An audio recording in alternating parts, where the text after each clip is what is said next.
Every website, video, and message begins its journey across a global network called the Internet. The router receives Internet data and converts it into wireless radio signals that your devices can understand. Wi-Fi uses invisible radio waves instead of cables. Different frequencies balance speed and range.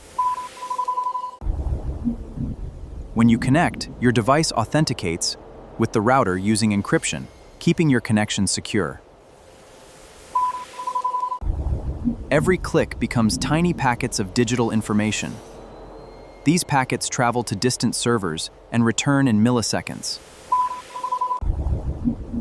Inside the router, a miniature computer decides where every packet should go before transmitting it wirelessly. Walls, distance, and electronic devices can weaken or interfere with Wi-Fi signals. Placing your router in a central, open location ensures a strong and stable connection throughout your home. Newer Wi-Fi generations are faster, more efficient, and support many more connected devices.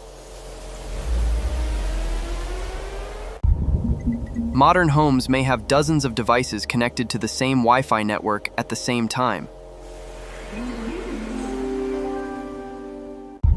Wi-Fi is the invisible bridge that connects your devices to the world's information, using nothing more than radio waves, smart networking, and incredible engineering.